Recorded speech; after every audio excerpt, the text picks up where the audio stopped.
sometimes.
Welcome, everybody, to the Quick Count, brought to you by Bodyslam.net and brought to you by the 10 Count Podcast. It is Sunday, and if you're on the Northeast, like Justin and I, we are getting hounded by the snow. It's like the first, actual snowstorm, and I don't even know how long.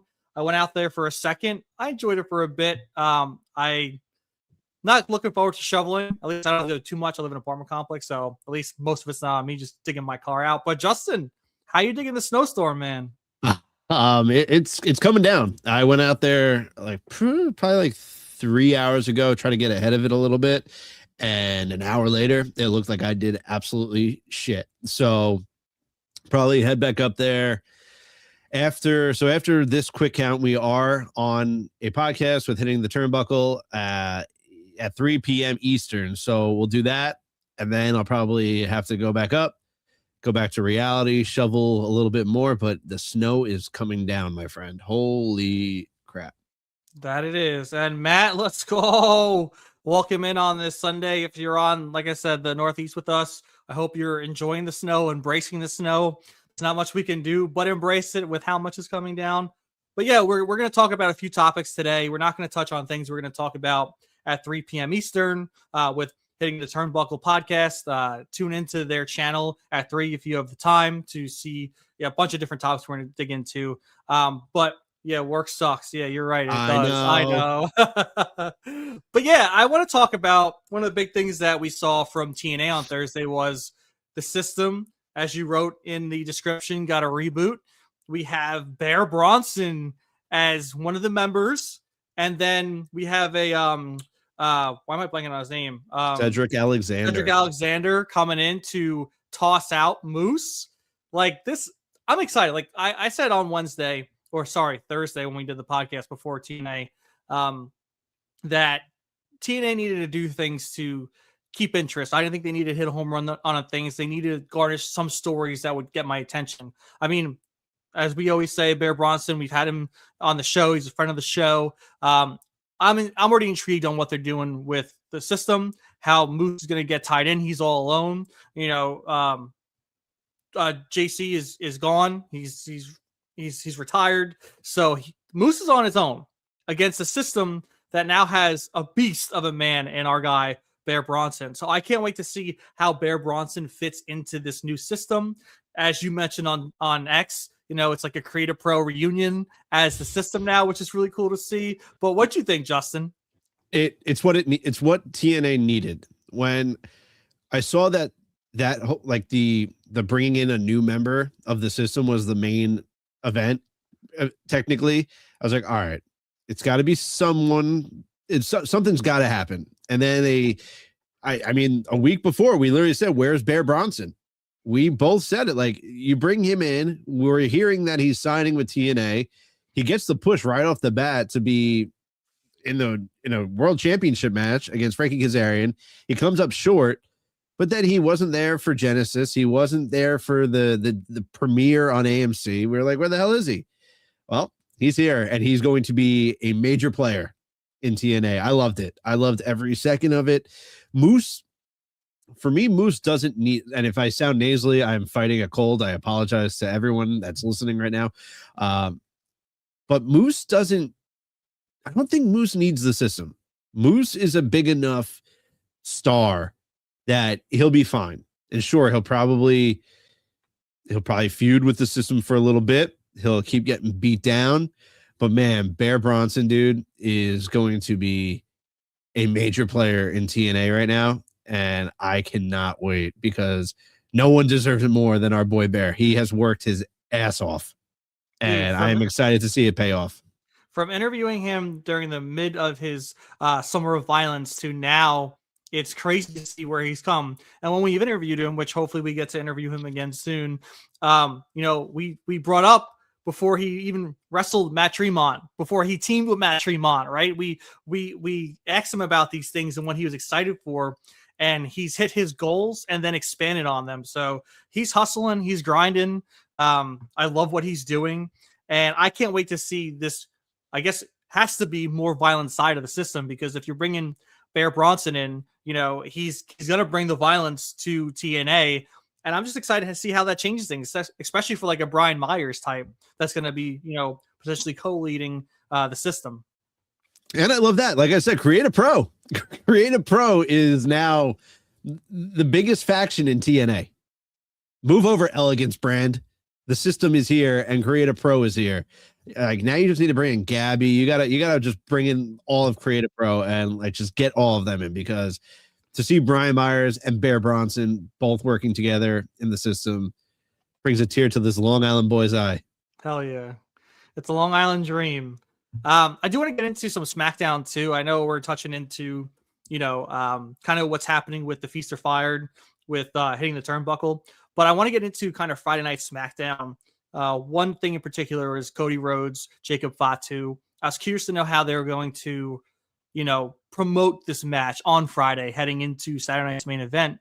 And I thought it was brilliant, man. I was shocked. You know, they had Cody go low on Jacob, and Jacob turned it around to this like inspirational speech about, you know, how he's been locked down at 16, 18, 7 kids, no money, thought he was going to get fired. Now he's in this, you know, in this spot.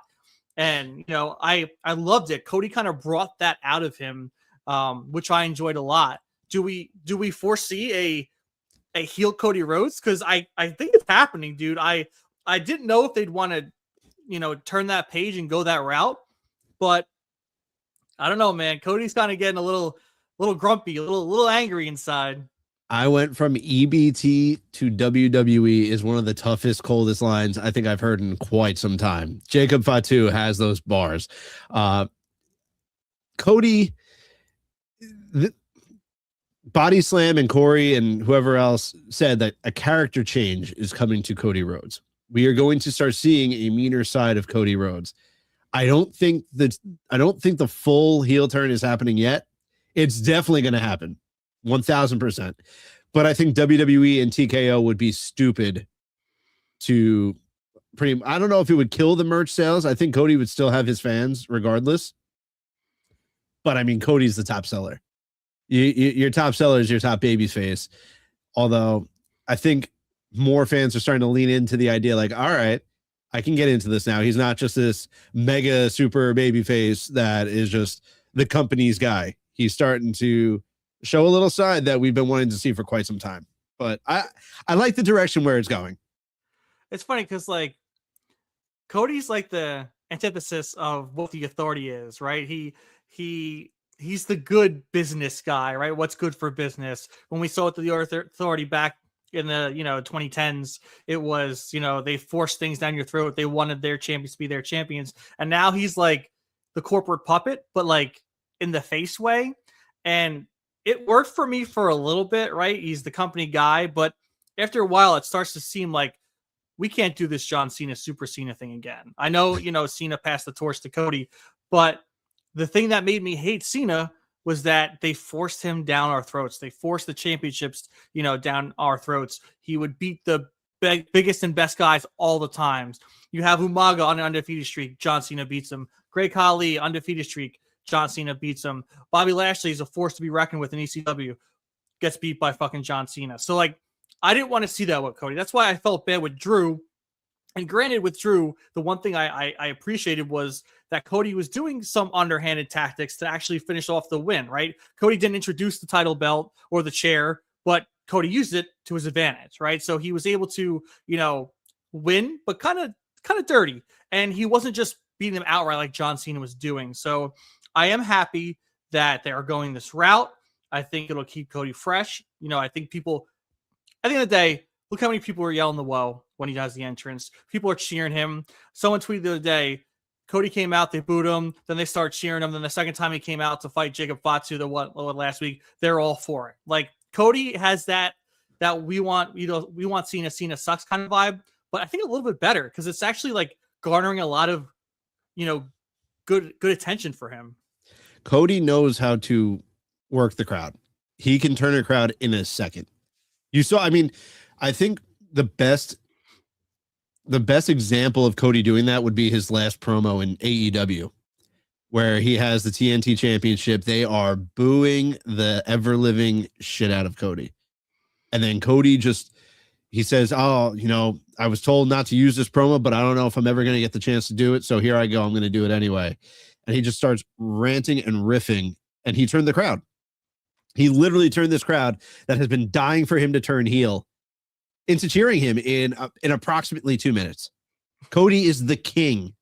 He is the king at turning a crowd whichever way he wants to do. He can turn a crowd bad. He can turn a crowd happy in 2 seconds. And that's what he does. And that's why he's in the spot that he's in. It's not just because of his awesome wrestling skills. He's really, really damn good on the mic.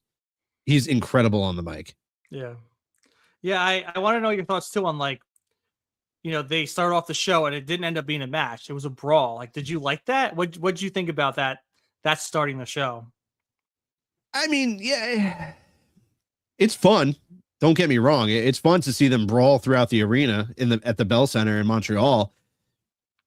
But I felt like, we'll get into, I don't want to get into what I feel like it's going to kind of mimic, but I feel like in a way it's kind of where I'm seeing AJ Styles and Gunther for Rumble, but I don't know. I'm still a toss up with that, but I feel like we might get that type of vibe with what we saw, because you have two guys that absolutely hate each other.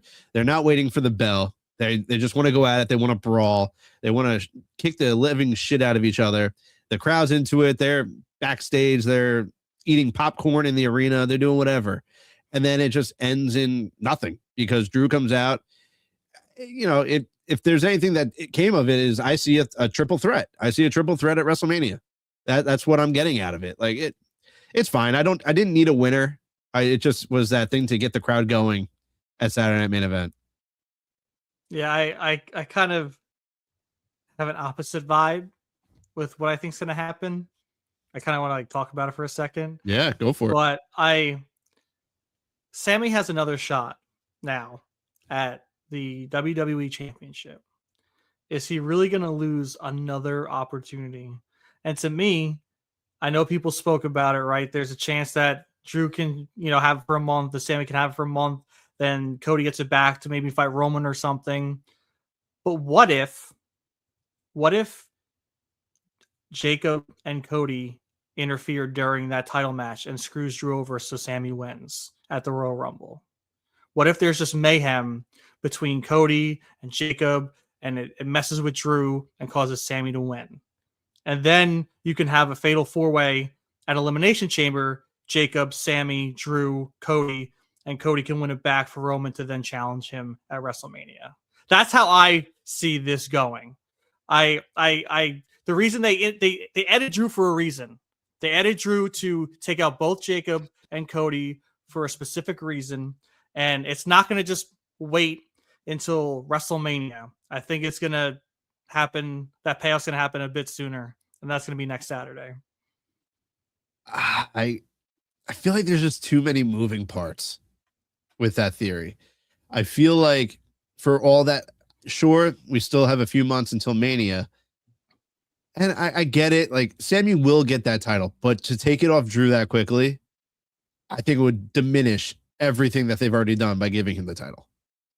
Like, Sammy on Friday Night SmackDown, I kind of, after the pop that obviously Sammy started the show off with, he's home in Montreal.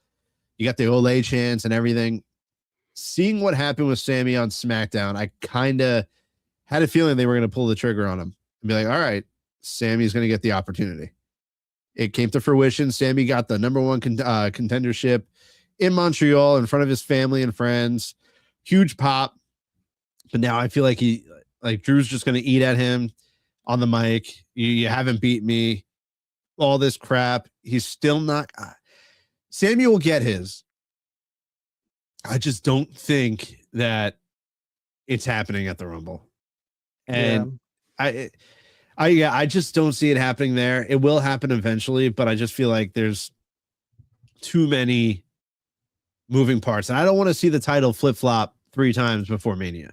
Mania is in 3 months, 4 months. Like, I don't need that. Just let Drew keep the title, walk into Mania as champion. Let's do a little triple threat. Jacob, Cody, Drew. Tom, what up, my man? How's it going? Thanks for tuning back in on this Sunday. I don't hate that.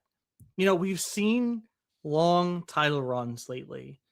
I think this year, I could be wrong, I think we might see some quick title reigns. I know we spoke about it on Thursday how, Roman's long title reign kind of stopped people from becoming WWE champion from Universal champion. They had to bring the World Heavyweight Championship in to then allow people to be champions again. But what if it changes hands? What if it goes Drew to Sammy to Cody to Roman to Randy to Cody or something like that? I don't hate it because we used to get that back in the Attitude Era. You can look at people's title reigns. There's 30-day title reign here, 45-day here, 21 here. It used to happen pretty often between The Rock, Triple H, Stone Cold, Chris Jericho, The Undertaker. Like, there was lots of title changes, Kurt Angle. And so I think we're in a day and age where we can see that, where we can see these quick title changes because it hasn't happened in a very long time. So I wouldn't be opposed to it. I'd honestly kind of be happy about it because I would like to see people get the strap and be able to say they were WWE champion, even if it is for 30 days, 45 days. So I don't hate it, man. I think having some unpredictability with the championship going to WrestleMania kind of adds some freshness to what's going on because usually we know who's the champion at this point on, and that kind of sucks. Yeah, it's you bring up a fair point. Like, sure, like right now, once the Rumble hits, it's that road to WrestleMania, and usually, like you said, who is champion at Rumble is going to be defending it at Mania, right? Because Elimination Chamber, you're fighting for that one spot to have an opportunity at the other World Heavyweight Championship. I get it.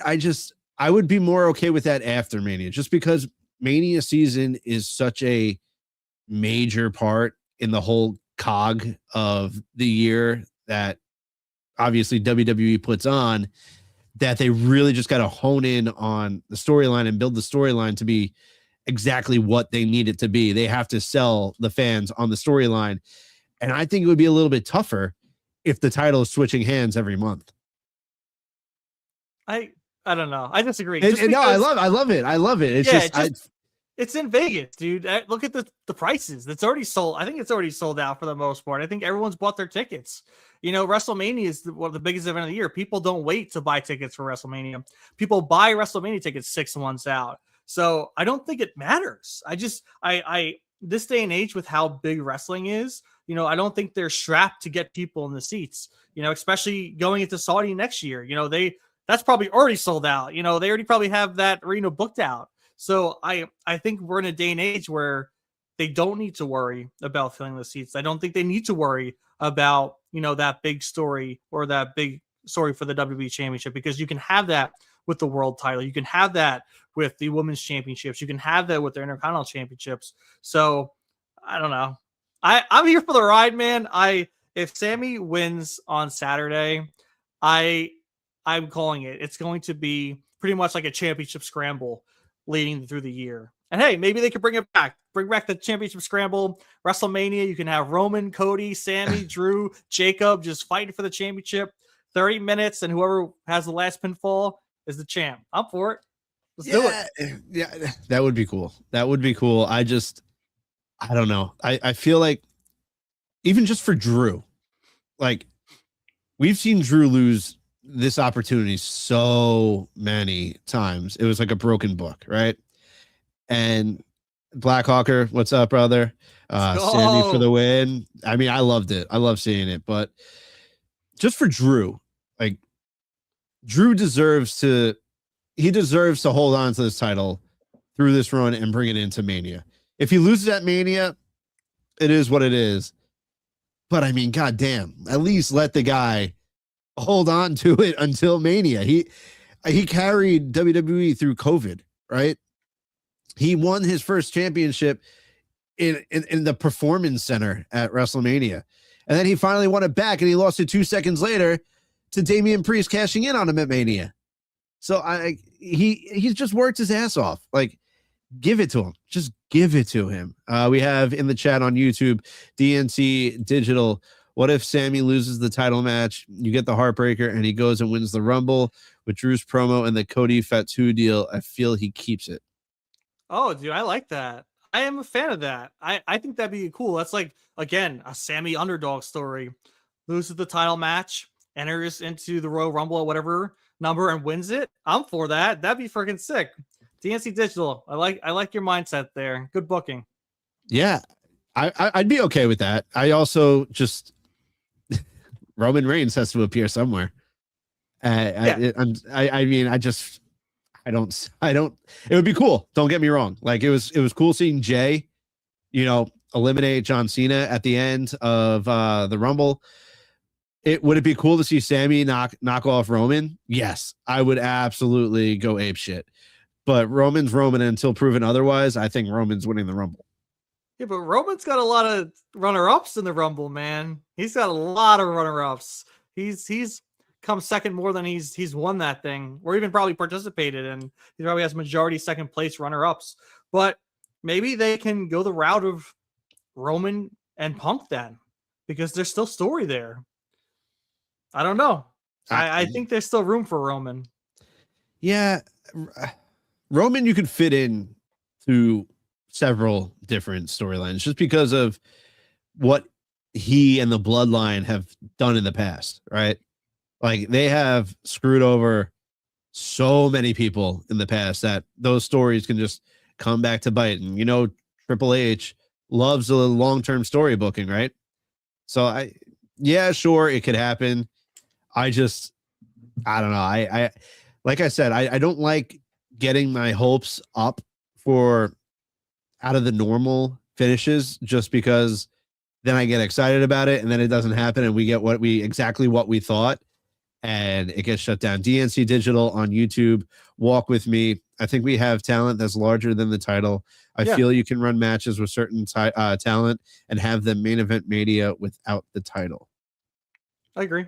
It's just, I know, speaking about this man, right? They usually give the main event to the champions because they're the ones holding it down. But I do agree, right? I think we're in a day and age where, since Vince isn't booking and forcing, Brock Lesnar to be the main event, or John Cena, The Rock to be the main event, for the title, I think you can do it. And I think people are okay with that.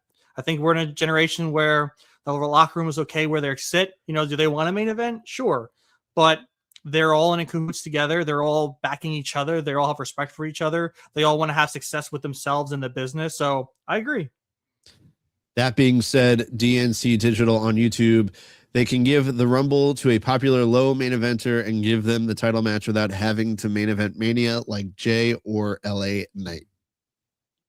Yeah, I mean, you're not wrong, DNC. You're definitely not wrong. I just don't I like the type of booking that you're trying to put out there. I just don't think WWE has the gall to actually go through with it. If that makes any sort of sense, you know what I mean? Like, it would be cool to see, but I just don't think that they're going to go away from the norm and what they're used to. And I don't know, especially like going back to Vegas 2 years in a row. I don't think they have the cojones to pull off that move. Yeah, and I think TKO doesn't either, because TKO wants money. And maybe Triple H, if he had, full ownership of the company, and Stephanie, they might pull that trigger. But I agree with you. I think TKO wants money. I think they want to pull the biggest draw that they can. I think that's why, we see CM Punk holding this championship to WrestleMania, not Braun Breaker. I also think that's why, it was a fight to have Drew win this and take the title away from Cody. So I think TKO they want money. They're a business. I get it. It's why Vince booked the way he did. He wasn't I don't think he was as greedy as TKO is, but I guess we'll see. Yeah, no, yeah, yeah. There's nothing else to say. I mean, you talk about TKO. They just had their first UFC whatever it was, three whatever on Paramount. So it was the first one on Paramount last night. And I mean, I watched it. I thought it was awesome. Patty the Batty got his ass beat. But other than that, yeah, I mean, anything else you got to say before we wrap up this quick count? Yeah, come check us out in 20 minutes on Hitting the Turnbuckle podcast. We will be live with them talking a whole bunch of things. It's gonna be fun. Live? We're live with them? Are we? I assume maybe not. Yeah, I would. Yeah. If we are, we'll be there. it's very current stuff, so I feel like we are. If it's live, go check out their channel. If you don't see us live at 3 p.m., it's probably being recorded. So we'll be sharing it too. Yeah, I just always assume things are live for the most part.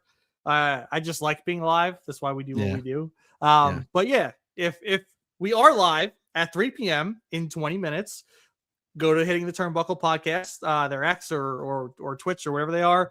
But if they're not live, we'll retweet it and check out what we had to say. So cheers to that. So let's ring that bell, because this quick count is over. Thank you all for joining us today on this snowy Sunday in the Northeast. Thank you for dealing with my nasally voice as I am still fighting this cold. And we will see you all in approximately 20 minutes over at Hitting the Turnbuckle for a hopefully live episode of their podcast, a little collaboration. DNC Digital, have a safe week, gentlemen. Nider Sammy for the Rumble, Bianca for the women's. I like the way you think. We will discuss our Rumble predictions probably in 20 minutes, and then we'll also probably go over it next week on the 10 count. Right? So Thank you all for joining us. Top right corner right now, in approximately 2 seconds. Bear with me. You will see a QR code. The QR code brings you to ProWrestlingTees.com. It is the official merch of the 10 Count podcast. Go purchase a shirt. Send us a picture of your shirt, and I will say, wow, that's awesome. Because I don't have money to give you. But other than that, have fun. Have a great rest of your weekend. We will see you guys back here Wednesday night for the 10 Count. Until then, it is Ty. It is myself, Jay Star, and we are out.